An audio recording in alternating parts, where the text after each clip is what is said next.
ప్రముఖ వస్త్ర వ్యాపారి మానవతావాదిగా రాజమండ్రి వాసులందరికీ సుపరిచితులైన బొమ్మన రాజ్ కుమార్ మనతో ఉన్నారు. ఆయన ప్రస్తుతం రాజమండ్రి అర్బన్ అసెంబ్లీకి నుంచి వైఎస్ఆర్సీపీ అభ్యర్థిగా పోటీలో ఉన్నారు. ఆయనకు సంబంధించిన వ్యక్తిగత విషయాలు, అదేవిధంగా రాజమండ్రి ప్రజలకు ఆయన ఎమ్మెల్యేగా నెగ్గితే కనుక ఏ విధమైన కార్యక్రమాలు చేస్తారు, అభివృద్ధిపై ఆయన విజన్ ఏంటి, ఇలాంటి అంశాలన్నిటికి సంబంధించి ఈరోజు చర్చా కార్యక్రమం, ముఖాముఖి కార్యక్రమం నిర్వహిస్తున్నాం. ఈ కార్యక్రమంలో భాగంగా ఆయన ఎంతో విలువైన సమయాన్ని వెచ్చిస్తూ మా స్టూడియోకి వచ్చినందుకు ముందుగా ఆయనకు ధన్యవాదాలు తెలియజేసుకుంటూ ఈ ఎన్నికల్లో పోటీ చేస్తున్నందుకు ఆల్ ది బెస్ట్ చెబుతూ స్వాగతం పలుకుతున్నాం. నమస్కారం రాజ్ కుమార్ గారు. ఎట్లా ఉంది ప్రచార శైలి, ఏ విధంగా సాగుతుంది? చాలా పెద్ద ఎత్తున సుడిగాలి పర్యటనలు అన్ని వార్డుల్లో మీరు చేస్తున్నారు. ఎట్లా ఉంది రెస్పాన్స్ ప్రజల నుంచి? ప్రజల నుంచి అయితే చాలా బాగుందండి. ముఖ్యంగా మరి ఇవాళ మేము ప్రజల్లోకి వెళ్తున్నామంటే రాజశేఖర రెడ్డి గారు చేసిన పథకాలన్నీ కూడా మా దగ్గర ఉన్నాయి. మేము ఆయన 5 సంవత్సరాలు ఒక టర్మ్ చేయడం జరిగింది. రెండో టర్మ్ కూడా మరి ప్రభుత్వం ఏర్పడిన 3 నెలలకే ఆయన చనిపోవడం జరిగింది. ఆయన చనిపోవడానికి కూడా కారణం ప్రజల గురించే. ఆయన సంక్షేమ పథకాలు ఏ రకంగా జరుగుతుందో తెలుసుకోవడానికి రచ్చబండ కార్యక్రమం ఏర్పాటు చేసుకుని ప్రజల గురించి మంచి చెడ్డ తెలుసుకోవడానికి వెళుతూ చనిపోయాడు ఇవాళ ఫస్ట్. మరి అలాంటి మంచి వ్యక్తిని మనం ఎన్నటికీ మనం మర్చిపోలేని సంఘటన. సుమారు మరి ఆయన చనిపోయి దగ్గర 4 సంవత్సరాలు అవుతున్నా సరే మరి ఇవాళ కూడా మరి రాజశేఖర రెడ్డి గారి గురించి ప్రతి ఒక్కరు కూడా ప్రతిరోజు కూడా మరి మనం చర్చించుకోవడం జరుగుతుంది. అలాగే మేము చాలా బాటలు తిరిగినప్పుడు ప్రతి ఇంట్లో కూడా మేము వెళ్ళి చూడడం జరుగుతుంది. ప్రతి ఇంట్లో కూడా మరి రాజశేఖర రెడ్డి గారి ఫోటో పెట్టుకుని రోజు మరి పూజ కార్యక్రమం మరి చేసుకుంటున్నారంటే ఆయన ఒక దేవుడిగా మరి ప్రతి ఒక్క ప్రజలందరూ కూడా మరి భావిస్తున్నారు. ఆయన ఎందుకంటే ఆయన ఈవేళ ప్రజలకు ఈవేళ ఆరోగ్యశ్రీ కార్యక్రమం ఉందండి. మరి ఆరోగ్యశ్రీ కార్యక్రమం మరి ఎవరు చేశారు చెప్పండి? దేశంలో ఎవరైనా చేశారా? అసలు ప్రపంచంలోనే అసలు ఎవరో చేయలేదు ఆరోగ్యశ్రీ అన్నది. ప్రతి ఒక్క మానవుడికి, అందులో పేద బడుగు బలైన వర్గాలకు చాలా అవసరం అవుతుంది ఆరోగ్యశ్రీ. ఎందుకంటే ఈవేళ కుటుంబం మరి చక్కగా మరి ఆనందంగా ఉండాలంటే ఇంట్లో ప్రతి ఒక్కరు కూడా మరి ఆరోగ్యంగా ఉంటేనే అవుతుంది. ఆ ఇంట్లో వాళ్ళకి బాధపడుతూ మనం లైఫ్ కూడా మనం ఎంజాయ్ చేయలేని పరిస్థితి ఉంటుంది. కాబట్టి ఆరోగ్యశ్రీ వాళ్ళు ప్రతి ఒక్కరు కూడా ఏదైనా వ్యాధి వచ్చినప్పుడు మనకు ఆ కార్డు ఉంది, వైట్ కార్డు ఉంది, ఆరోగ్యశ్రీలోకి వెళ్ళిపోతే మనకి ఈవేళ కార్పొరేట్ హాస్పిటల్లోకి వెళ్ళి ఒక జమీందారు ఎక్కడైతే మనం వైద్యం చేయించుకుంటాడో అదే పక్కన మనం వైద్యం చేయించుకుంటే సదుపాయం మరి రాజశేఖర రెడ్డి గారు ఏర్పాటు చేశారు. కాబట్టి పేద బడుగు బరగల భేదాలు లేకుండా ప్రతి ఒక్కరిని ఒక సోదరభావంతో మరి చూశారు. కాబట్టి ఇవాళ రాజశేఖర రెడ్డి గారిని మనం మర్చిపోవాలని చెప్పి తెలియజేసుకుంటూ మరి ఆయన పథకాలన్నీ కూడా ప్రజల్లో ఉన్నాయి. కాబట్టి ఇవాళ జగన్మోహన్ రెడ్డి గారి గురించి ప్రతి ఒక్కరు కూడా ఆయనకు ఎప్పుడు ఎలక్షన్స్ వస్తాయో, ఎప్పుడు జగన్మోహన్ రెడ్డి గారి ఫ్యాన్కి ఓటు వేసి నెగ్గిద్దాం అని చెప్పేసి ప్రతి ఒక్కరు కూడా ఆధారపడతారు. సో మిగతా విషయాలకి అంటే మీ పార్టీ మేనిఫెస్టో విషయానికి వాటికి వచ్చే ముందు మీ కుటుంబ నేపథ్యం ఎట్లాంటి నేపథ్యం నుంచి వచ్చారండి? దానికి సంబంధించిన ప్రజలకి ఏ విధంగా తెలియజేస్తారు? మరి మా కుటుంబం మరి పూర్వం నుంచి కూడా మేము అంతా కూడా వ్యాపార వర్గంలో నుంచే మరి మేము మొదలైంది మా లైఫ్ స్టైల్ అంతా కూడా. మరి సుమారు 39 సంవత్సరాలు బట్టి నేనైతే వ్యాపారం చేసుకుంటూ ఉన్నాను. అయితే రాజకీయ అవకాశాలు 1-2 సందర్భంలో వచ్చినా నా పర్సనల్ ప్రాబ్లమ్స్ వల్ల మనం దాంట్లో మనం సాటిస్ఫై చేయలేని పరిస్థితి మరి ఏర్పడ్డదు. ఆ తర్వాత మనం ఎన్నిసార్లు మనం కావాలనుకున్నా సరే మన దగ్గర రాలేదు. రాజకీయ రంగ ప్రవేశం గతంలో మీకు అవకాశం ఎన్టీ రామారావు సమయంలో కానీ, తర్వాత రాజశేఖర రెడ్డితో కూడా మంచి అనుబంధం ఉంది మీకు. ఇలా అన్ని పార్టీల నుంచి ఆఫర్స్ వచ్చినప్పుడు మీరు తిరస్కరించిన సందర్భం మీరు కానీ మీ నాన్నగారు కానీ చేసిన సందర్భం ఉంది. అయితే ఒక సందర్భంలో మీ నాన్నగారు ఇక్కడ బీసీ ఐక్య వేదిక ద్వారా రాజమండ్రిలో పోటీ చేయాల్సిన పరిస్థితి ఏర్పడింది. అయితే ఆ ఎన్నికలో ఆయన ఓటమి పాలు చెందారు. అయినప్పటికీ అంటే కోరుకున్న సమయంలో మీరు టికెట్ తీసుకోలేదు. తర్వాత ఇస్తారు అనుకున్న సమయంలో వాళ్ళు ఇవ్వకపోవడం, ఇట్లా చాలా కాలంగా జరుగుతూ వస్తుంది. చాన్నాళ్ళ తర్వాత మీరు ఒక ప్రధాన పార్టీ అభ్యర్థిగా ఇప్పుడు టికెట్ దక్కించుకోగలిగారు. ఇది ఏ విధంగా జరిగింది? 2009 నుంచి కొంచెం మీరు సీరియస్గా రాజకీయాల మీద దృష్టి సారించారు. వ్యాపార రంగాన్ని కొంత వదిలిపెట్టి పిల్లలకు కానీ లేకపోతే ఇలా అనుకోవచ్చా? లేకపోతే రాజకీయ రంగం మీద ఎందుకు ప్రేమ కలిగింది మీకు? రాజకీయ రంగం మీద ప్రేమ అంటే నాకు ఫస్ట్ చిన్నప్పటి నుంచి కూడా నా వ్యాపారం చేసుకుంటూ 10 మందికి సేవ చేయలేదు ఒక ఉల్లాస నాకు ఉండేది. నా వంతు కృషితోటి ఈరోజు రాజమండ్రిలో ఏ కార్యక్రమం జరిగినా, లేకపోతే ఏ గుడి కట్టినా, ఏ కార్యక్రమం చేసినా సరే నా వంతు పాత్ర ఎంతో కొంత ఉంటుంది. ఒక 10 పైసలో పావులో ఎంతో కొంత ప్రతి దాంట్లో కూడా మన దగ్గరికి వచ్చిన వాళ్ళు ప్రతి ఒక్కరు కూడా రాజ్కుమార్ గారు మీరు ఏదో మీ చెయ్యి దీంట్లో వేయండి, వేస్తే మాకు శుభం జరుగుతుంది, ప్రతి ఒక్కరు రావడం, మనం మంచి మనసుతోటి వాళ్ళకి మనం కోఆపరేట్ చేయడం జరుగుతుంది. సరే ఆ విధంగా వెళ్తుంది. కానీ రాజకీయంగా అన్నది టికెట్ రావడం అన్నది చాలా అరుదైన విషయం. ఎందుకంటే దాంట్లోనే చాలామంది ప్రయత్నాలు చేసుకుంటుంటారు. మరి వాళ్ళు కూడా అది నిర్ణయం తీసుకుని ఇస్తారు. జనరల్గా అందరూ ప్రయత్నం చేసిన ప్రతి ఒక్కరికి టికెట్ రాదు. అయితే నాకు 87లో ఎన్టీ రామారావు గారు రాజమండ్రి మున్సిపల్ చైర్మన్ అండి, అప్పుడు కార్పొరేషన్ లేదు, మున్సిపల్ చైర్మన్గా మరి ఆ రోజున మరి నాకు ఆహ్వానించడం జరిగింది. కానీ నా సొంత ప్రభావం అంటే నా పర్సనల్ లైఫ్కి కొద్ది ఇబ్బంది ఉన్న పరిస్థితిలో మరి నేను తిరస్కరించిన పరిస్థితి ఏర్పడ్డది. ఆ తర్వాత మళ్ళీ మనకు అందుగురించి పెద్దలు చెప్తారు, అదృష్టం తట్టి వస్తుంటుంది, మళ్ళీ మనకు కావాల్సినప్పుడు రాదని చేసి చెప్తుంటారు పెద్దలు. కానీ ఆ రోజు రావడం జరిగింది. కానీ నేను నా పర్సనల్ ప్రాబ్లమ్స్ వల్ల నేను అటెండ్ చేయలేకపోయాను. కానీ తిరిగి మళ్ళీ ఈ బీసీ ఐక్యవేదిక అన్నది ఫాదర్ చేత మరి ఊళ్ళో ఉన్న పెద్ద బీసీ నాయకులు అందరూ కూడా కలిసి మనకు పార్టీ పరంగా రాలేదు కాబట్టి మనం ఒక ఐక్యవేదిక పెట్టుకుని చేసుకుంటే బాగుంటుందని ఒక సూచన మీదకి మనం వెళ్ళని తప్పించి ఏదో పదవి చేసేయాలని కాష్టతో మాత్రం మేము వెళ్ళలేదండి. ఫాదర్ ఎప్పుడు కూడా ఏదో ఒక రాజకీయ పార్టీ ఉంటేనే దానికి కొంచెం మనుగడ ఉంటుందని చెప్పడం జరిగింది. ఎందుకంటే వీళ్ళ కాంగ్రెస్ పార్టీ అయినా తెలుగుదేశం అయినా లేదా బీజేపీ పార్టీ అయినా వాళ్ళకి బేస్ కొంత ఉంటుందండి. ఒక పర్సంటేజ్ ఆఫ్ ఓట్స్ ఉంటాయి కదా, ఎవరు టికెట్ ఇచ్చినా సరే ఆ పర్సంటేజ్ ఆఫ్ ఓట్స్ ప్లస్ మన వ్యక్తిగతంగా ఓట్లు రెండు మ్యాచ్ అయినప్పుడు మన విన్నింగ్ ఛాన్సెస్ ఉంటుంది. అంతేగాని ఇండిపెండెంట్గా వేసేసిన మాత్రంలోనే అవకాశాలు రావండి. అది చాలా తప్పదు. ఇండిపెండెంట్గా అన్నదే చాలా రాంగ్ డిసిషన్. ఏదో ఒక పార్టీకి వెళ్ళాలి తప్పించి ఇండిపెండెంట్గా వేయకూడదు. కానీ మరి ఆ రోజున పరిస్థితి ప్రభావం వల్ల మరి ఫాదర్ చేత మరి బీసీ ఐక్యతతో మరి వేయించవలసి వచ్చింది. సరే అది కామన్గా జరిగిపోయిందండి అంతే. అంటే ఎందువల్ల ఆ ఎన్నికల్లో మనకి గుర్తింపు లభించలేదు అనుకోవాలి. అది ఎలాగా ఆ రోజుకి సహజంగా ప్రజల్లో సహజంగా బీసీ ఐక్యవేదిక అంటే ఏదో తెలీదు. అసలు బీసీస్ అంటేనే ఎవరు క్యాస్ట్ ఈక్వేషన్లో కూడా ఎవరు ఏ క్యాస్ట్ ఎవరు ఏంటన్నది ఎవరికి అవగాహన లేదు. ఆ తర్వాత కొద్ది మేము బీసీ ఐక్యవేదిక మేము పెట్టిన తర్వాత ఈ లోపల మళ్ళీ చిరంజీవి గారు మళ్ళీ పార్టీ పెట్టడం, దాని మీద ఉన్న డ్రాబ్యాక్లో వెనకాతల మరి ఆయన సామాజిక న్యాయం చెప్పడం, అప్పుడు ప్రతి ఒక్కరికి ఒక చైతన్యం రావడం జరిగింది. దాని మీద ఈవేళ తెలుగుదేశం పార్టీ మేము 100 సీట్లు ఇస్తాం బీసీలకి, కాంగ్రెస్ పార్టీ 100 సీట్లు ఇస్తామని చెప్పి ఒకరికొకరు పోటీ పడి ప్రతి ఒక్కరు కూడా మరి యాక్చువల్గా ఈరోజు మరి మనం మాట్లాడుకోవాల్సి వస్తే మరి ఈవేళ రాష్ట్ర జనాభాలో కూడా 60% అంతా కూడా బీసీ వర్గాలు చెందిన వాళ్ళు ఎక్కువ ఉన్నారు. కాబట్టి వాళ్ళకి తప్పనిసరిగా మరి అవకాశం కలిగించాలి. మరి పూర్వం రోజులు అంటే మరి పెద్ద చౌదరీస్ కానీ రెడ్డి సామాజిక వర్గానికి అలాగే కొంచెం కాస్ట్కి పరిమిత అయ్యే రాజకీయం జరిగేది. మరి బీసీ వర్గాల్లో కూడా మరి ఈరోజు మరి వాళ్ళు కూడా ఫైనాన్షియల్ కూడా చాలా బాగా వెలుగుదల వచ్చి ఇవాళ 10 మంది సహాయం చేయ పరిస్థితులు బీసీలు అందరూ కూడా ఉన్నారు. కాబట్టి వాళ్ళకు కూడా పార్టీలు టికెట్ ఇచ్చి వాళ్ళు కూడా ఎంకరేజ్ చేయాలని చెప్పేసి ప్రతి పార్టీ చూస్తుంది. అంటే బీసీలో ఐక్యత ఈ రోజుకి వచ్చిందంటారా? గతంలో ఐక్యత లేకపోవడం వల్లే ఓటమి చెందారంటున్నారు.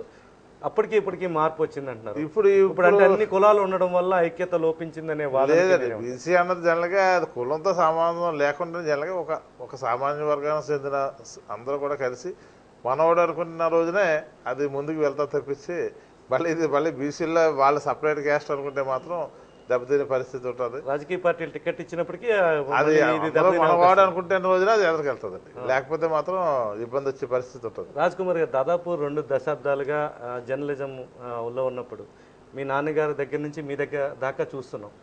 అంటే చాలా విభిన్నమైన శైలి ఇద్దరిది కూడా. మీ నాన్నగారు బొంబాయిలో ఏదైనా షాపింగ్ చేసుకుని పర్చేజ్ చేసి వచ్చినప్పుడు జనరల్గా ప్రయాణిస్తూ వస్తారు. అదేవిధంగా మీరు కూడా చాలా సింపుల్గా ఉంటారు. అంటే పబ్లిక్ రిలేషన్స్ విషయంలో కానీ ఎవరు ఏమి అడిగినా కానీ చేతికి ఎముక లేకుండా దాన ధర్మాలు చేస్తూ ఉంటారు అన్నది అందరికీ తెలిసింది. రాజమండ్రిలో అనేక పత్రికలు ఇంకా మనుగడ సాగిస్తున్నాయంటే దానికి బ్యాక్ బోన్గా బొమ్మన రాజ్కుమార్ గారు, రామచంద్ర గారు ఇలాంటి వాళ్ళంతా ప్రోత్సాహం ఇస్తున్నారన్న చందపత్రికల మనుగడకు కూడా మీరు ఎప్పటి నుంచో అండదండలు అందిస్తున్నారు. ఇవన్నీ చూస్తే అంటే ఇప్పుడు సేవారంగం మీద చాలా వరకు మీ కుటుంబం రాజకీయాల్లో రాకముందు నుంచి కూడా దృష్టి పెట్టింది. అందులో అగ్రభాగాన మీరున్నారు. మీ నాన్నగారితో పోలిస్తే చాలా రెట్లు మీరు కనిపిస్తారు. ఎందుకు ఆ వ్యత్యాసం మీ నాన్నగారికి? జనరల్గా దానం చేయాలన్నది ఒక మహాభాగ్యం అండి, అది అందరికీ రాదు. మరి మా ఫాదర్ దగ్గర నుంచి జనరల్గా ఏంటంటే మనం ఉన్న దాంట్లో ఏదో 10 మందికి సాయం చేయాలని చెప్పేసి ఆయన చిన్నప్పటి నుంచి మరి చెప్పడంతో ఏంటంటే 10 మందికి సాయం చేయాలని దాని మీద మనకు ఉన్న దాంట్లోనే ఎంతో కొంత చేస్తుంటారు. మనం ఎంతనే మన దగ్గర వచ్చిన డిపెండ్ చేయరు. కానీ మీరు చేయండి, మాకు ఎంతో కొంత మాకు ఏదో వస్తుంది, మాకు చేయం జరుగుతుంది అని చెప్పడంతో ఒక మానవతా దృష్టితో మనం ప్రతి ఒక్కరికి సాయం చేస్తున్నాం. కానీ ఇప్పుడు విషయం వరకు వస్తే ఇప్పుడు మనం ఇచ్చేసినంత మాత్రమే అవ్వదండి. కానీ ఒక ఒక స్ఫూర్తి ఉండాలి మనలో, ఒక ఒక మంచి స్వభావం ఉన్నప్పుడు తప్పనిసరి ఆ కార్యక్రమం అంతా కూడా శుభం జరుగుతుందని దాంతో మనం ముందుకు వెళ్తాం. అంటే అందులో వ్యాపారస్తుల్లో ఆ గుణం చాలా తక్కువ ఉంటుంది, ఎక్కువ పర్సంటేజ్. రాజమండ్రిలో చెప్పుకోదగ్గ 10 మంది పేర్లలో మీ పేరు చాలా అగ్రభాగాన్ని ఉంటున్న నేపథ్యం చూడొచ్చు. అంటే ఎందువల్ల ఆ గుణం మీకు ఎట్లా లభింది అసలు? మనకి అంటే రాజమండ్రిలో ఇంచుమించి నేను 1975 నుంచి నేను షాప్కి వెళ్ళాను. చిన్న వయసు నుంచి కూడా నేను షాపులోకి వెళ్ళడం జరిగింది. ఆ రోజు కూడా ప్రతి ఒక్క రాజమండ్రిలో ఉన్న ప్రతి ఒక్క పౌరుడు కూడా నాకు పరిచయం, ఎదురుగా డైరెక్ట్గా వచ్చి పరిచయాలు ఎక్కువ నాకు పరిచయాలు. ఒక కులం అనే కాదు, అందరితో పరిచయం ఉంది నాకు. ఒక్క సామాజిక వర్గం కాదు, అన్ని సామాజిక వర్గాలతో కూడా నాకు పరిచయం ఎక్కువ ఉంటుంది. దాని మీద ఏంటంటే 10 మందికి సాయం చేయాలని చిన్నప్పటి నుంచి వెళ్ళిపోతుంది. అదే ధోరణితోటి మరి ఈవేళ కూడా మనం కంటిన్యూ చేసుకుంటాం. అంటే దానికి ఒక కారణం ఉంటుంది. ఇంట్లో ఉన్న పెద్దల పెంపకం కావచ్చు, లేకపోతే ఏదైనా సంఘటన కావచ్చు, ఒక వ్యక్తిలో మార్పు రావడానికి ఉంటుంది. అంటే అదే ఫాదర్ 10 మందికి సాయం చేయాలరా, మనం ఉన్నదో మనం ఉంచుకోవడం కాదు, 10 మందికి మనం ఎప్పుడు కూడా మన వెనకాల ఉండి ఏదో రకంగా మనం వాళ్ళందరూ కూడా సుఖంగా ఉంటే రాష్ట్రం, దేశం కూడా, మన ఊరు కూడా బాగుపడుతుంది అన్న ఒక కాన్సెప్ట్ తోటి మనం చెప్పడం జరిగింది. అదే మనకి చిన్నప్పటి నుంచి ఇంకా అలవాటయ్యి అదే కార్యక్రమం మరి చేసుకుంటూ వెళ్తున్నాం. అసలు ఆ భగవంతుడి దయ వల్ల మనకి ఏ విషయంలో కూడా ఇబ్బంది లేదు.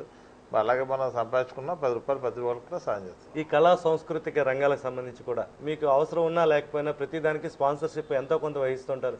ప్రతి కార్యక్రమంలోనూ బొమ్మన రాజ్ కుమార్ బ్యానర్ వెనకాల ఉండాల్సిన పరిస్థితి రాజమండ్రి ఉంది. లేదా లేని పక్షంలో ఆ కార్యక్రమాలు జరగని వాతావరణం కూడా మనం చూస్తున్నాం.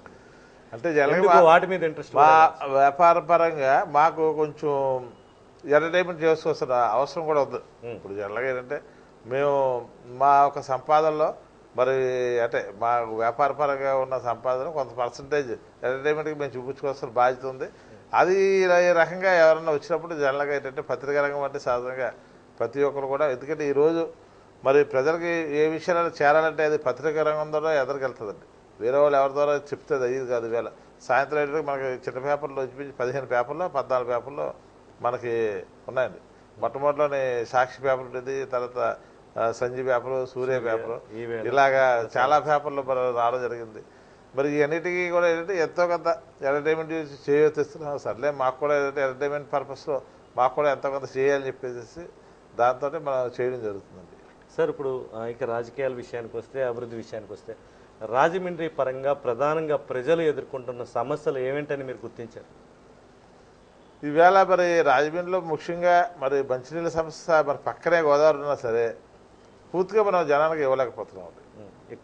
ఎక్కువ అంటే మరి ఇంకా ఈవేళ మరి కోరి, శాంటోలు ఈ పక్కలో మరి ఐటమ్ ఎక్కువ ఉన్నా కానీ ప్రజలకు పూర్తిగా మనం ఇవ్వలేని పరిస్థితి ఉంది. కానీ సూర్యప్రకాష్ గారు మరి ఆయన ఎమ్మెల్యే పీరియడ్లో మరి ఓవర్ ట్యాంక్స్ కట్టేసేసి, తర్వాత ఈ మధ్య కాలంలోనే మన టెంబర్ యార్డ్లోనే వాటర్ ఫిల్టరేషన్ ప్లాంట్ కూడా మరి శంకుస్థాపన చేయడం జరిగింది.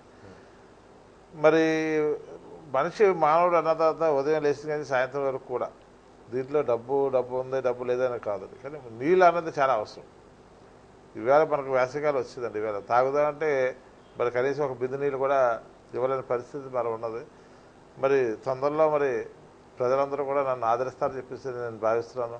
నేను ముఖ్యంగా అయిన తర్వాత ఫస్ట్ వాటర్ మీద ఎక్కువ దృష్టి పెట్టి ప్రతి వాళ్ళు కూడా ఉదయం సాయంత్రం పూట కంపల్సరిగా నీళ్ళు ఇచ్చే ఏర్పాటు ముందు తీసుకుంటారు.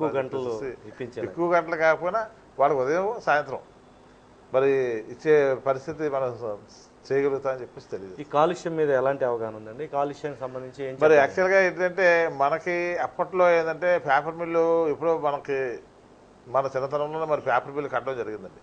అది మనకి హైట్లో మరి పేపర్ మిల్ కట్టారు. మరి ఈ వాటర్ ఫిల్టరేషన్ ప్లాంట్ అన్నీ కూడా మరి కింద ఉన్నాయి. దానికి దీనికి లింకప్ లేదండి. యాక్చువల్గా అప్పుడు పైనేమో పేపర్ మిల్లు వాటర్ వాళ్ళు వేస్ట్ వాటర్ అంతా దాంట్లో వదులుతారు. ఈ కిందనేమో మంచినీళ్ళు మన తాగడానికి నీళ్ళన్నీ కూడా ఫిల్టరేషన్ చేసుకుని మనకు తీవాల్సి వస్తుంది.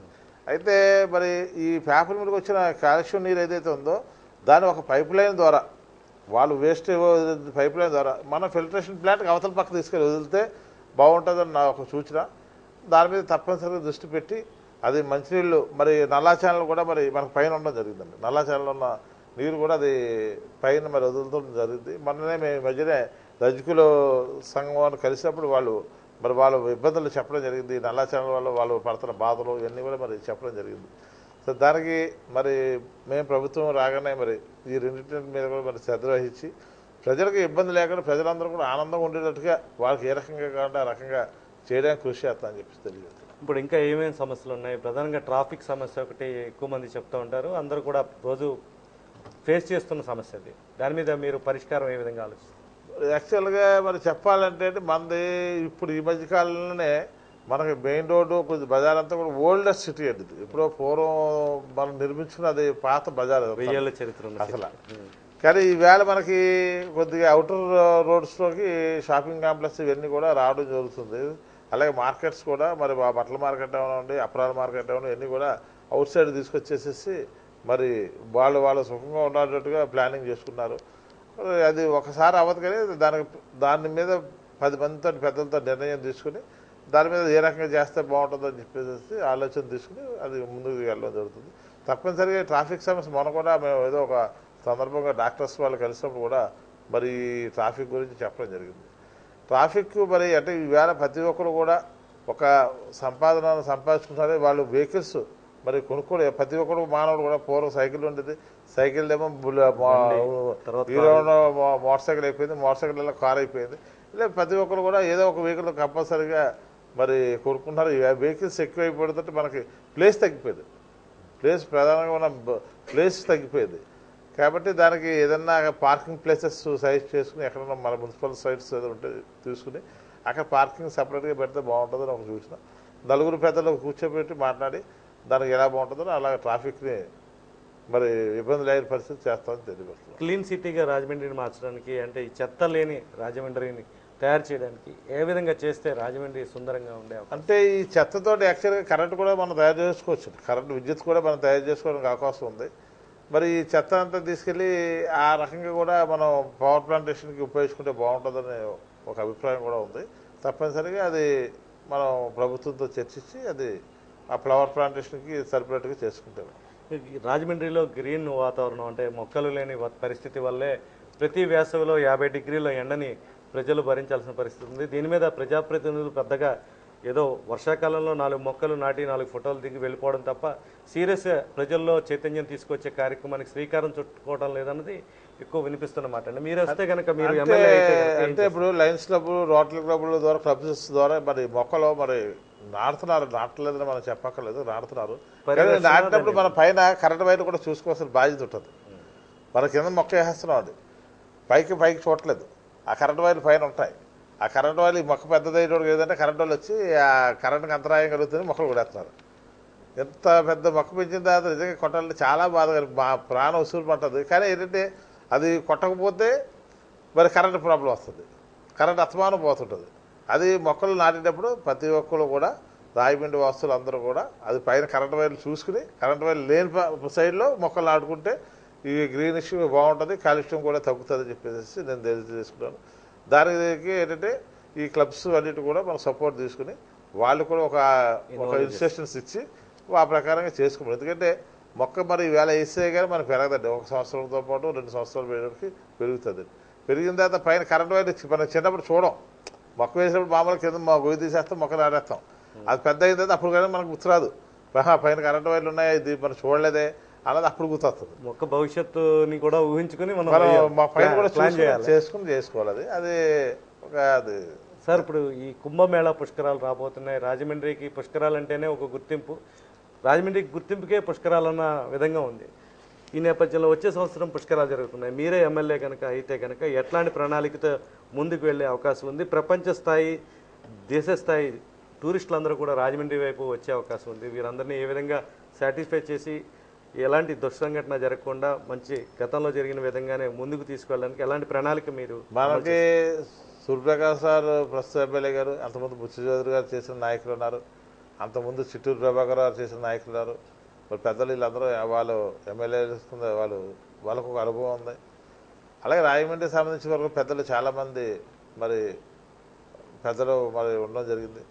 ఈ పుష్కరాలకు కావాల్సిన సమస్యలు ఏ రకంగా అది మనం ముందుకు తీసుకువెళ్ళాలన్నది పెద్దలు ఒక అభిప్రాయం తీసుకుని దాన్ని బట్టి మనం అంతా కూడా గవర్నమెంట్తో చర్చించి ఆ విధంగా దాని ఫండ్స్ అని కూడా తీసుకురావడానికి బాగుంటుందని చెప్పేసి అనుకున్నాను. అది మన రిజల్ట్ వెంటనే మనకు వచ్చేస్తుంది కాబట్టి 16వ తారీఖు తర్వాత మరి ప్రజలు ఇచ్చే రిజల్ట్ని బట్టి మనం ముందుకు వెళ్ళడం ఉంటుంది. సార్ ఇప్పుడు ఈ టూరిజం స్పాట్గా రాజమండ్రి ఎంతో డెవలప్ కావాల్సింది, ఎంతో అవకాశాలు ఉన్నాయి మనకి. ఆ స్థాయిలో డెవలప్ కాలేదు అన్న బాధ ప్రజల్లో ఉంది. మీరు ఎమ్మెల్యే అయితే కనుక ఎట్లాంటి డెవలప్మెంట్ టూరిజం వైజ్గా తీసుకొచ్చే అవకాశం? టూరిజం అంటే మనకి గతంలో మరి బుచ్చి చౌదరి గారు ఈ పిచ్చికి లంక ఇవన్నీ కూడా ఈ లంకలన్నీ కూడా అభివృద్ధి చేస్తా అని చేసి చెప్పడం జరిగింది. జనరల్గా దాని మీద శ్రద్ధ వహించి అది పని అయ్యేదాకా కూడా దాని మీద మరి మనం తిరుగుతుండి అది దాని ఫైల్ ఎక్కడ ఆకుండా మరి చేసుకుంటే తప్పనిసరిగా ప్రభుత్వం ఇవాళ టూరిజం మీద చాలా ఇంట్రెస్ట్గా ఉందని దానివల్ల ప్రభుత్వానికి కూడా రెవెన్యూ పెరిగే అవకాశం ఉంది. దాంట్లో నష్టం అయితే ఏం లేదు. ఇన్వెస్ట్మెంట్ ముందు వాళ్ళు పెట్టుకున్నా తప్పనిసరిగా దాని మీద ఆదాయం ప్రభుత్వానికి కూడా వచ్చే ప్రణాళిక ఉందండి. కాకపోతే అది ఇంప్లిమెంటేషన్ చేసుకోగలగాలి. ఈవేళ మరి ఈ చిన్న చిన్న ఎగ్జిబిషన్స్ ఇవన్నీ కూడా పెడుతున్నారు. ఎగ్జిబిషన్ సేల్స్ అన్నీ కూడా మరి ఎగ్జిబిషన్స్ అంటే షాపుల్లో సరే ప్రత్యేకంగా ఎగ్జిబిషన్ సేల్ పెట్టి ఒక అట్రాక్షన్ ఒక మనకు ఒక టైంపాస్ గురించి ప్రతి ఒక్కరు వాళ్ళు వెళ్ళి అక్కడ ఏదో ఒక వస్తువు కొనుక్కోవడం జరుగుతుంది. అలాగే ఈ టూరిజం కూడా ఒక పిక్నిక్ స్పాట్ లాగా మరి ఉన్నట్టయితే మరి జనాలు సాయంత్రం మాటలో లేకపోతే అలాగే పిల్లలు తీసుకుని బయటికి వెళ్ళి ఏదో కాలక్షేపం చేసేసి ఒక టైంపాస్ చేయడానికి అవకాశం ఉంటుంది. కాబట్టి దాని మీద తప్పనిసరిగా శ్రద్ధ వహిస్తాం. అంటే ఎట్లాంటి అవకాశాలు ఉన్నాయి మనకి బోటింగ్ విషయంలో కానీ, లేకపోతే అక్కడ మీరు అన్నట్టు పార్కుల విషయంలో కానీ?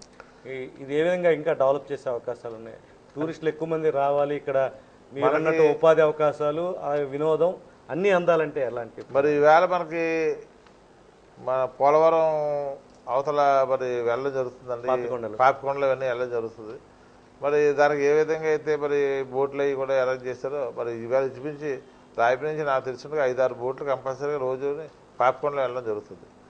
మరి వెళ్ళిన తర్వాత అది ఆ ప్రదేశం మరి అక్కడ అందాలు అవి కూడా మరి గోదావరిలో సుమారు 4-5 గంటలు మరి ప్రయాణం చేసి మరి వస్తే చాలా ఆనందంగా ఉంటుంది. ఎందుకంటే అంత నీరు మన ప్రాంతానికి ఎక్కువ నీరు ఉండడం జరుగుతుంది. వేరే ప్రాంతంలోని ఇప్పుడు మనం కృష్ణాది తీసుకున్నా ఇంత నీరు గోదావరికి ఉన్న నీరు అక్కడ వాళ్ళకి స్టోరేజ్ అసలు లేదు. కానీ మనకున్న సౌలభ్యం ఏంటంటే గోదావరి మనకి బ్యారేజ్ ఎదురు ఉండడం వల్ల నీరు వెనకాల ఎప్పుడు కూడా స్టోరేజ్ ఉంటుంది. ఈ పోలవరం ప్రాజెక్ట్ కడితే రేపు పొద్దుట మనం ఈ పాపికొండలో చూడడానికి అవకాశం ఉండదేమో అని చెప్పేసి ఇవాళ ప్రతి ఒక్కరు కూడా మళ్ళీ అలాంటి టెంపుల్ మళ్ళీ చూడలేం, అలాంటి ప్రదేశం మళ్ళీ మనం చూడలేం అని చెప్పేసి ఇవాళ అది చూడడానికి ప్రతి ఒక్కరు జరుగుతుంది. టూరిజం బాగా పెరిగింది, ఇంకా పెంచే అవకాశాలు ఉన్నాయి. పెంచడానికి రేపు పొద్దున పోలవరం కట్టేస్తే ఇది మనం చూడడానికి అవకాశం లేదండి. కింద డెవలప్మెంట్ ఈ రకరకాల ఈ వాటర్ గేమ్స్ అలాంటివి పెట్టి ఇంకా డెవలప్ చేయడానికి అవకాశం అంటే ఇప్పుడు యాక్చువల్గా పోలవరం కట్టేసిన తర్వాత దా పరిస్థితిని బట్టి మనం చేసుకోవాల్సిన పరిస్థితి ఉంటుంది. ఇప్పుడు ముందు మనం నీరు అన్నది నీటిలో మనం సాహసం చేయడం అనేది చాలా కష్టమైన విషయం. దానికి అది ఏ రకంగా అది బ్యారేజ్ కట్టేసిన తర్వాత ఇక్కడ వాటర్ ఎంతవరకు వస్తుంది, ఏ రకంగా చేయొచ్చు అన్నది అప్పుడు టెక్నికల్గా అప్పుడు ఆలోచన చేయాలి.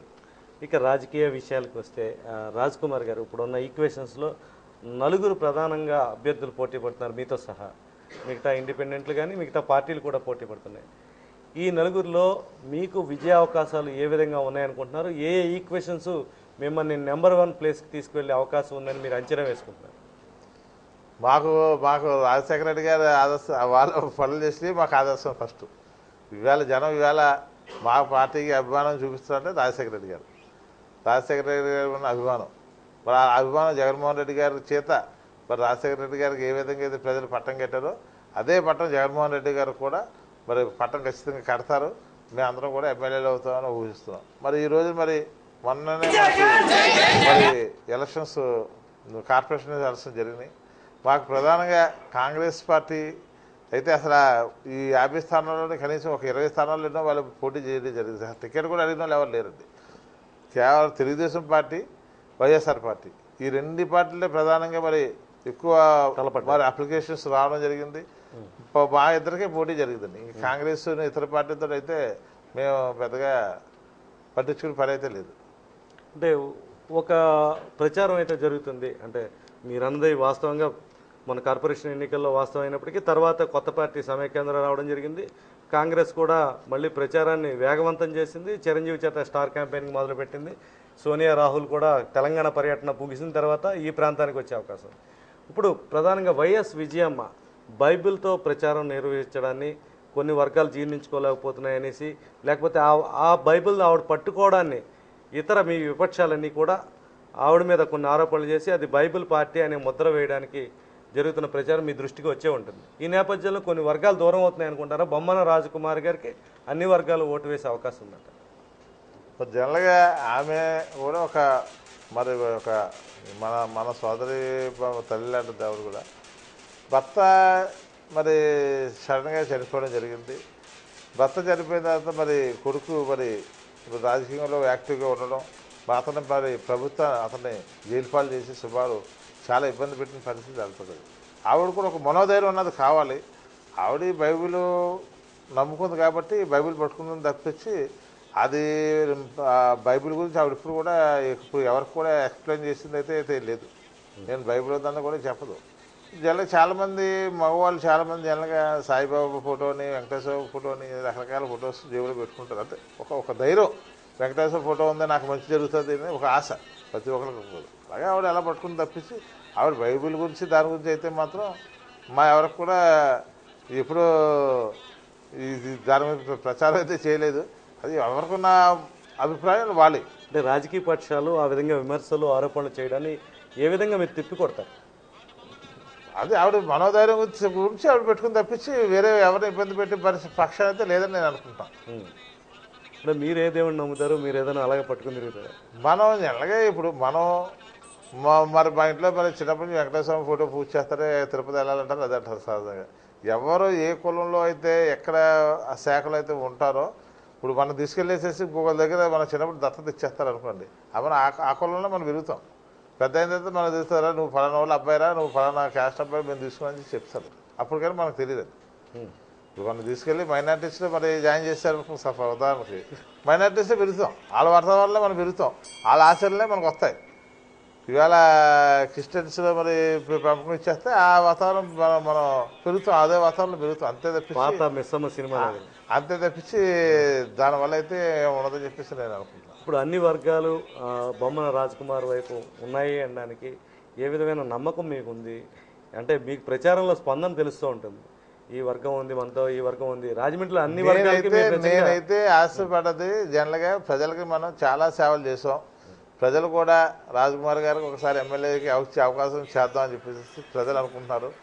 మరి తప్పనిసరిగా ప్రతి ఒక్కరు కూడా మరి అన్ని సామాజిక వర్గాలు అందరూ కూడా నాకు తప్పనిసరిగా నా మీద ప్రామాధిపాయం చూపించి మరి తప్పనిసరిగా నాకు నెగ్గే అవకాశాలు కల్పిస్తారని అనుకుంటున్నాను. ఒక సెక్టార్ మీడియా పనిగట్టుకుని వైఎస్ఆర్సీపీ మీద దాడి చేస్తుంది, ఆ మీడియా విపరీతమైన ప్రచారం చేస్తుంది. వైఎస్ జగన్ అవినీతిపరుడు, రాజశేఖర రెడ్డి అవినీతిపరుడు, లేకపోతే వాళ్ళ కుటుంబం అంతా అవినీతి, ఇలా ఈ తరహా జరుగుతున్న ప్రచారం చూస్తాం.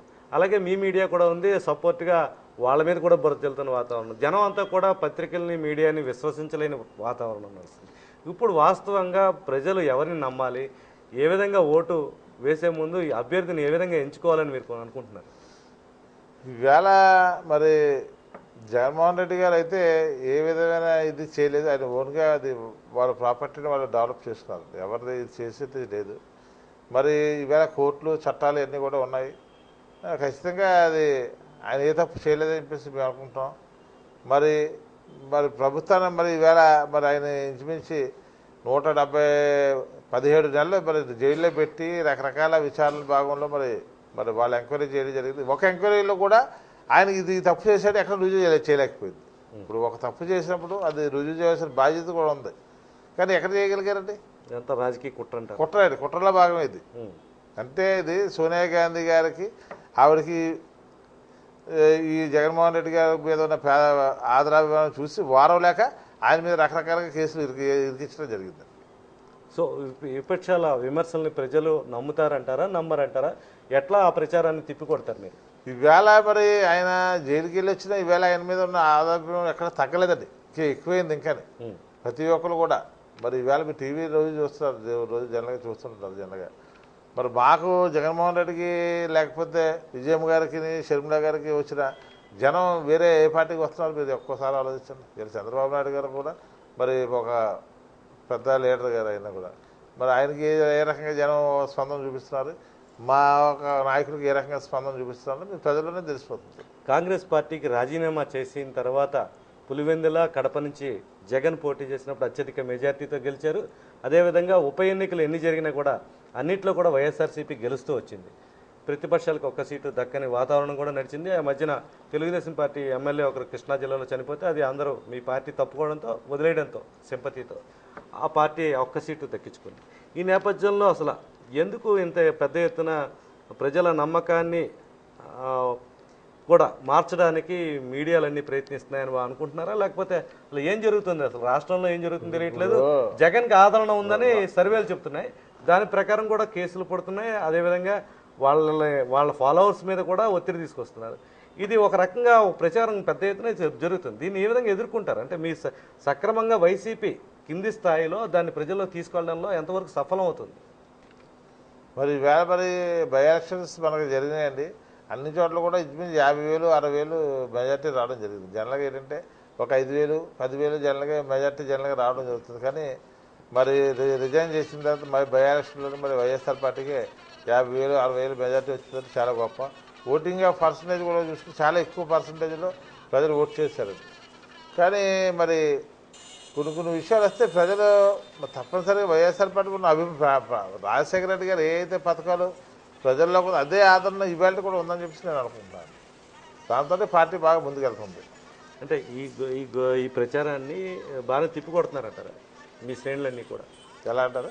ఈ ప్రచారం ఏవైతే మీ విపక్షాలు కావచ్చు, లేకపోతే మీ వ్యతిరేక రకరకాలుగా వాళ్ళు అవతల పక్షం ప్రతిపక్షం వాళ్ళు రకరకాలుగా విమర్శ చేయడం వాళ్ళ పని. ఏదో ఆ పార్టీకి ఈ పార్టీకి మీద రాలేస్తే ఆ పార్టీకి ఏదో జరుగుతుందని చెప్పేసి వాళ్ళ ఊహ. ఇప్పుడు కేంద్రంలో నరేంద్ర మోడీ గాలి పెద్ద ఎత్తున వీస్తుంది. మోడీ ప్రభావం గట్టిగా ఉందనుకుంటున్నారు. చంద్రబాబు, మోడీ, పవన్ కళ్యాణ్ కలిశారు. ఈ ముగ్గురు కలవడం వల్ల విపరీతమైన క్రేజ్ వచ్చిందన్నది విపక్షాలు కావచ్చు, తెలుగుదేశం పార్టీ వర్గాలు, బీజేపీ వర్గాలు చెప్తున్నమాట. దీన్ని ఏ విధంగా ఎదుర్కోగలమని మీరు అనుకుంటున్నారు? మనం అవతల మనిషి సాయం ఎప్పుడు తీసుకుంటామండి? మనం ఓపిక లేనప్పుడు అవతల మనిషి సాయం భుజం పట్టుకుంటాం. మన శక్తి బాగుందనుకోండి, అవతల మనిషిని అవసరం మనం మనంతా మనం నిలబడతాం. మనకు ఎప్పుడైతే శక్తి ఉండదో అవతల మనిషి సాయం పట్టరు బాబు అని చెప్పేసి అంటాం. అదే పరిస్థితి ఆ పార్టీ. సో ఇప్పుడు చంద్రబాబుని మోడీ, పవన్ కళ్యాణ్ సాయం పట్టాల్సిన పరిస్థితి మరి అంతే అండి, అంతే. ఈయన శక్తి ఉంటే ఇంకో పార్టీ మీద కలిసే అవసరం లేదు కదండి. వీలే పోటీ చేస్తే నెగ్గుతారు కదా. మాకు గాలి ఉంది, మాకు గాలి ఉంది అంటున్నారు. అది ఫ్యాన్ గాలా, సైకిల్ గాలా? మీరు చూస్తున్నారు కదండి, సైకిల్ అని బరస్ట్ అయిపోయి కూర్చున్నాయి, ఫ్యాన్ గాలి టక్టక్మని ఎగురుతుందండి. సో అంటే ఇప్పుడు రేపటి ఎన్నికలకు సంబంధించి మీరు ఈ దుష్ప్రచారాలన్నీ ఎదుర్కోవడంతో పాటు వైఎస్ఆర్సీపీకి సంబంధించిన నాయకుల్ని ఒకే త్రాటి మీద తీసుకొచ్చి సమన్వయంతో ముందుకు వెళ్ళే అవకాశాలు ఉన్నాయా? ఎక్కడైనా కొంచెం ఇబ్బందులైన పార్టీలు ఉన్నాయా? మాకైతే లేవండి. ఇప్పుడు అప్పారావు ఉన్నారు, ఎమ్మెల్సీ ఇచ్చారండి. అలాగే రౌతు ప్రకాష్ రావు ఆయన 2 టర్మ్స్ చేశారు. ఆయనకి మాకున్న కుటుంబ పరిచయాల మీద జనరల్గా ఏంటంటే మరి మా ఫాదర్ యాక్చువల్గా సూర్యప్రకాష్ రావు ఒక టర్మ్ ఫస్ట్ టర్మ్ మరి దగ్గర మా ఫాదర్ కూడా సాయశక్తిలో కృషి చేశారండి. సరే ఆయన ఒకటే చెప్పారు, నేను 2 సార్లు చేసినా 3 సార్లు చేసినా మాజీ ఎమ్మెల్యే అని అంటారండి. అంతమించి 4 సార్లు ఎమ్మెల్యే చేశారని చెప్పేసి అంటారు. సరే రాజ్కుమార్ నువ్వు కూడా ఎప్పటి నుంచి ప్రయత్నం చేస్తున్నావు, నా వంతు కృషి చేసి నేను ఎమ్మెల్యే చేస్తానని చెప్పేసి అటు సూర్యప్రకాష్ రావు చెప్పారు. ఇటు ఎమ్మెల్సీ కూడా ఆదిరెడ్డి అప్పారావు కూడా ఇద్దరు కూడా నా చెరుకు పక్షాన్ని ఉండి నన్ను ఎదురు తీసుకెళ్తారు. మాలో అయితే ఏ భేదాభిప్రాయాలు అయితే మాత్రం లేవు. మీకు టికెట్ ప్రకటించే ముందు వరకు కూడా అందరూ చాలా రకాల ప్రయత్నాలు చేశారు. బొమ్మన రాజకుమార్ గారిని చాలా రకాల ఇబ్బందులు పెట్టారన్న ప్రచారం పెద్ద ఎత్తున జరిగింది. నాకు జగన్మోహన్ రెడ్డి గారు 4 సంవత్సరాల ముందే నీకు టికెట్ ఇస్తాను, ఎవరైనా చెప్పినా నీకు ఏ ఇబ్బంది లేదు, నీ పని నువ్వు చేసుకోమని చెప్పారు. అంతవరకు నాకు నమ్మకం ఉంది, నాకు టికెట్ వస్తుందని నాకు నమ్మకం ఉంది. అంటే ప్రయత్నం చేసిన వాళ్ళు చేసుకుంటారు, దానికి మనం ఇబ్బంది పడాల్సిన పని లేదు. అది ఎవరో పార్టీలో రకరకాల ఈవేళ మాకు వేరే పార్టీలు చూసుకుంటే ఏదో బిట్ల కింద వాళ్ళు 10 మంది 20 మందిని అనౌన్స్ చేశారు. మరి 175 మందిని ఒకే రోజుని టక్ అనౌన్స్ చేసింది మా ఒక పార్టీయే. 175 మందిని ఏదో 1-2 సీట్లు ఏదో కొద్దిగా అడ్జస్ట్ ఉంటే ఆఫ్ చేసి మిగిలిన ఒకటిని కూడా చేశారు. ఎక్కడో కూడా ఆయన ఎవరికైతే టికెట్ ఇస్తున్నారో ఆ వాళ్ళకి ఆ ప్లేస్లో టికెట్ పెట్టేశారు అంతే. అంటే మీ మీద చాలా తీవ్ర ఒత్తిడి జరిగింది, మీరు అనారోగ్యానికి కూడా గురి కావాల్సిన పరిస్థితికి నాయకులందరూ తీసుకువెళ్ళారన్న ప్రచారం గట్టిగా జరిగింది. అది ఎంతవరకు కరెక్ట్ అంటారు?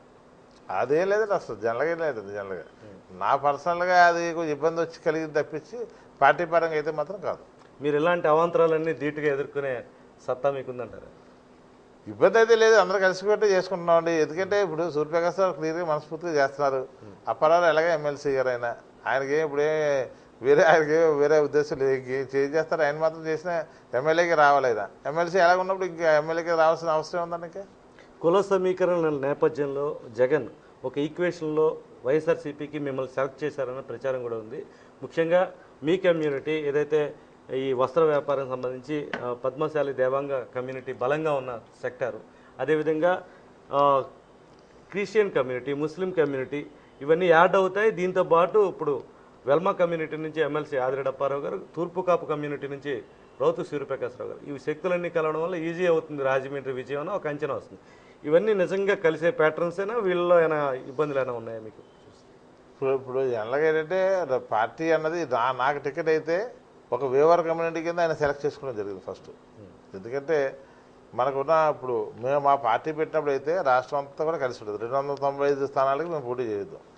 రాష్ట్రం ఈ సమీకేంద్ర గొడవ రాష్ట్రం మధ్యలో వచ్చిందండి. ఇది వచ్చినప్పుడు మనకి ఈ మన సీమాంధ్ర ప్రాంతానికి 175 సీట్లు ఇవ్వాల్సిన పరిస్థితి ఏర్పడుతుంది. ఈ 175 మందిలో మరి అన్ని ఈక్వేషన్స్ చూసుకుని ప్రతి ఒక్క సామాజిక వర్గాన్ని కూడా న్యాయం చేయాలని చెప్పేసి మైనార్టీస్ అయినా, క్రిస్టియన్స్ అయినా, మా వ్యూవర్స్ అయినా, ఇతర ఏ రంగాన్ని చెప్పి ప్రతి ఒక్కరు కూడా ప్రతి సామాజిక వర్గాన్ని చూసుకుని మరి వాళ్ళు ఇచ్చి అందరూ కలిసి ఉంటారని చెప్పేసి మరి ఆయన సెలెక్ట్ చేయడం జరిగింది. రాజమండ్రి వాసులంతా అనేక రకాల కోరికలతో ఉన్నారు. మీరు ఎమ్మెల్యే అయితే ప్రధానంగా ఇందాక మంచినీటికి హామీ ఇచ్చారు. నెక్స్ట్ మీ ప్రయారిటీ ఏంటి? నెక్స్ట్ ఏంటి? తర్వాత మహిళలకు సంబంధించి కూడా మీరు ఎలాంటి కార్యక్రమాలు చేయబోతున్నారు? మహిళల గురించి చెప్పాలంటే అండి, మరి మహిళా సోదరులందరూ డ్వాక్రా రుణాలన్నీ కూడా రద్దు చేస్తామని చేసి చెప్పడం జరిగింది. మరి ఈవేళ మరి ఒక కుటుంబంలో మరి పిల్లలు, 2 ఆడపిల్లలు ఉన్నట్టయితే వాళ్ళ చదువు బాధ్యత పూర్తిగా కూడా మా పార్టీ తీసుకుని వాళ్ళందరూ కూడా ప్రయోజనం చేయాలని చెప్పేసి చూస్తుంది.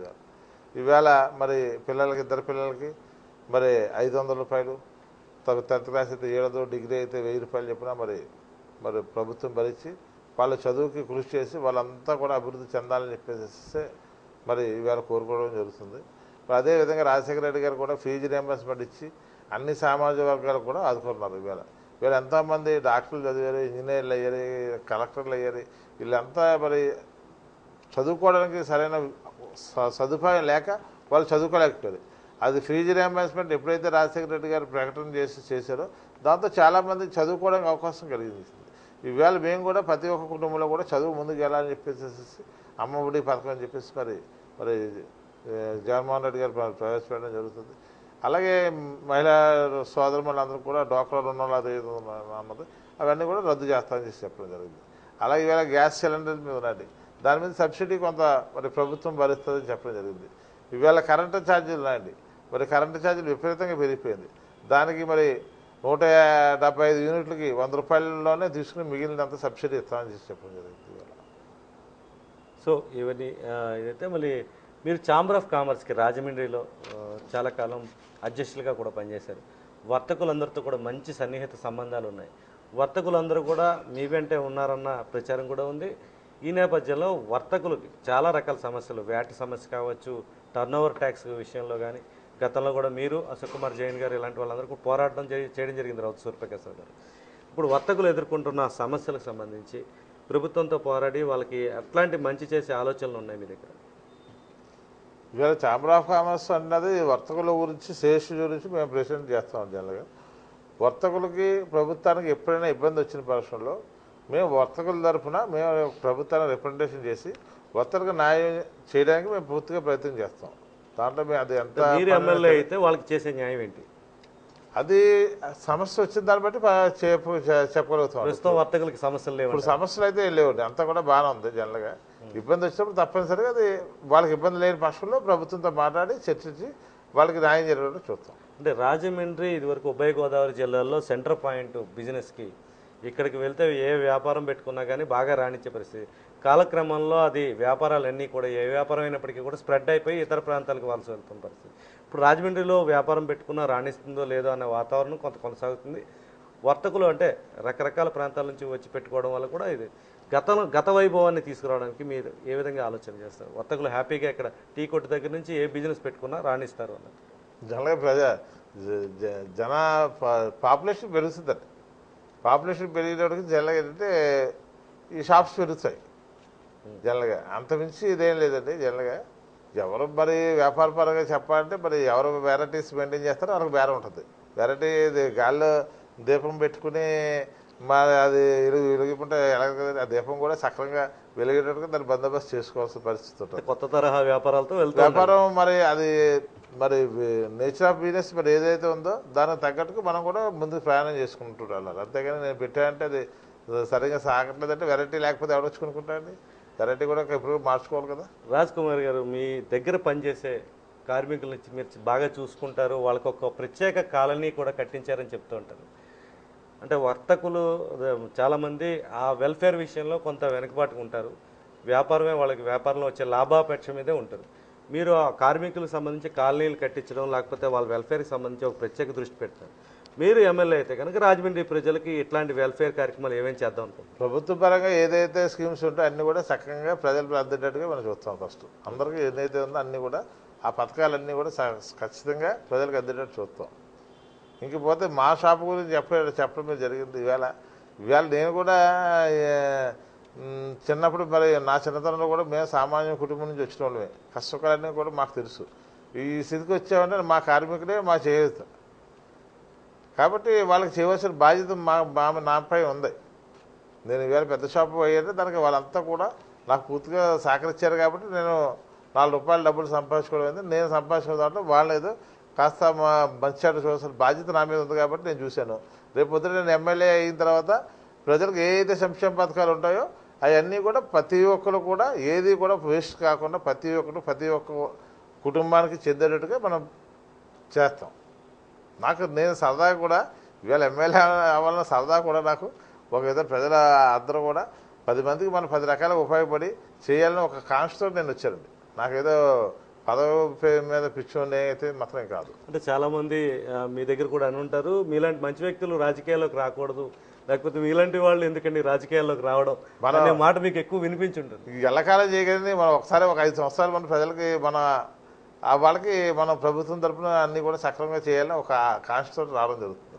రాజ్ కుమార్ గారు, అంటే మీ కుటుంబ సహకారం ఎంతవరకు ఉంది? కుటుంబంలో రకరకాల ఈ రాజకీయ రణరంగంలో మీలాంటి వ్యక్తి దిగినప్పుడు మీ పిల్లలు కావచ్చు, మీ బంధువులు కావచ్చు, మిత్రులు కావచ్చు, ఎట్లాంటి ఎంకరేజ్మెంట్ అనేది ఇచ్చారా? వద్దు మనకి ఇలాంటి రాజకీయాలని అన్నారా? జనరల్గా ఒకసారి రాజకీయ పదవి అన్నది జనరల్గా వచ్చినప్పుడు అవకాశం వచ్చినప్పుడు ప్రతి ఒక్కరు కూడా మనకు పూర్తిగా సహకరించాలని చెప్పేసి కుటుంబ సభ్యులందరూ కూడా మరి వాళ్ళ వద్ద కూడా సాయం చేయడం జరుగుతుంది. ఆ భాగంలోనే మరి కుటుంబంలో ప్రతి ఒక్కరు కూడా మరి ప్రతి ఒక్కరి దగ్గరికి వెళ్ళి.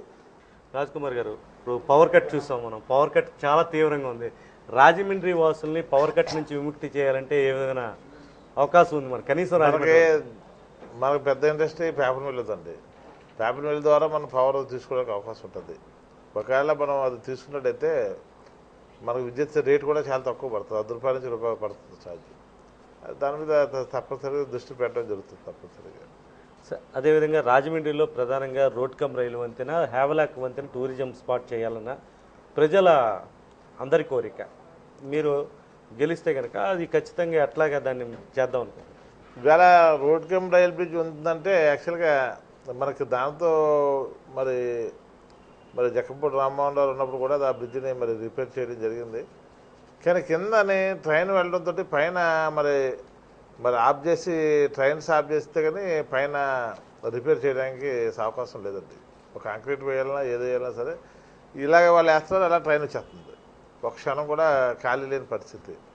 సో దాని గురించి ఏం చేశారంటే రాజశేఖర రెడ్డి గారు మరి మనకి కొత్తమూరులోని ఇంకొక బ్రిడ్జికి కూడా మరి శంకుస్థాపన చేయడం జరిగింది. అది కూడా చాలా మటుకు వైఎస్ఆర్ వారధి పేరు పెట్టడం కూడా జరిగింది.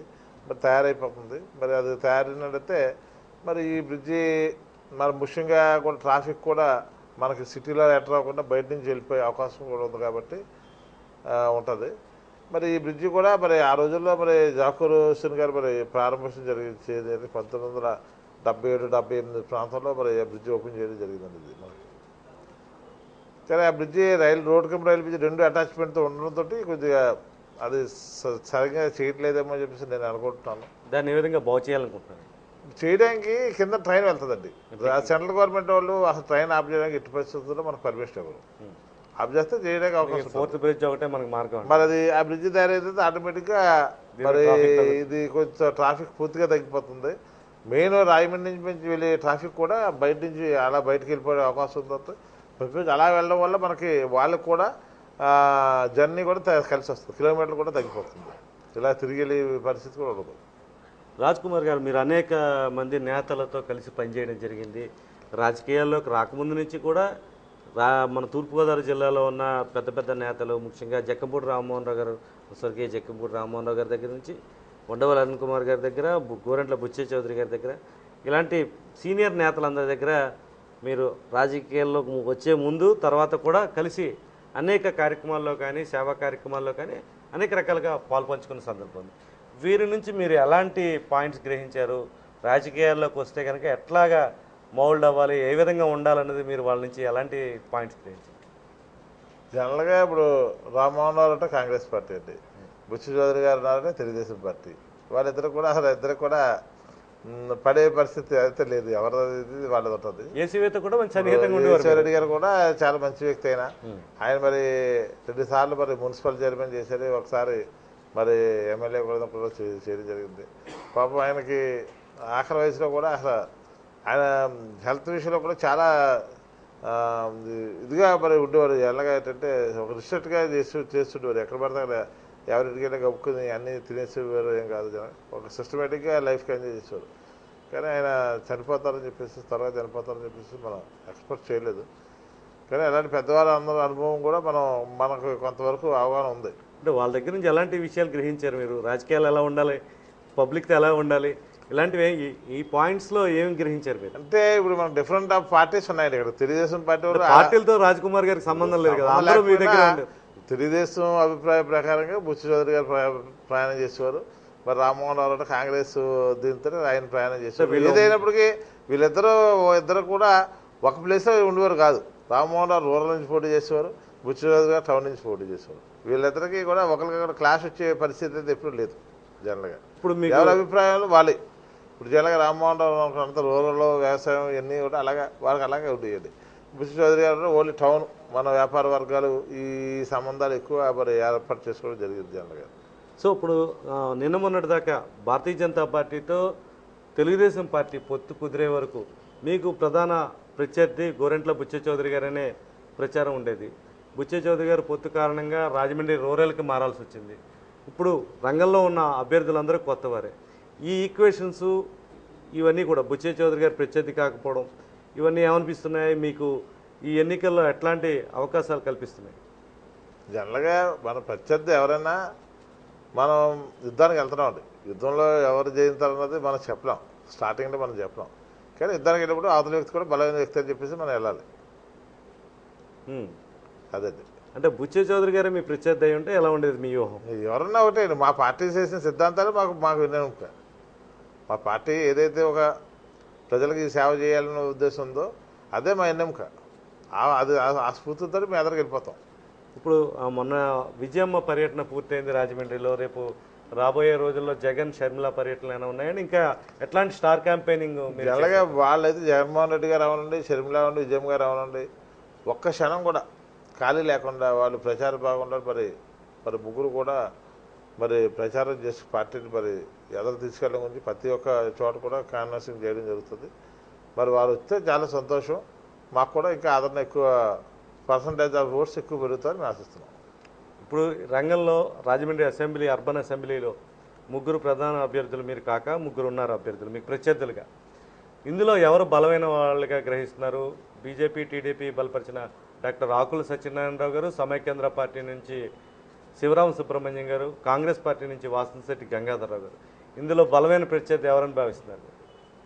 అదే మేము ఎలా చెప్పగలమంటే అది ప్రజలు నిర్ణయం చేస్తారు. అంటే మీకు అసెస్మెంట్ లేదంటారా?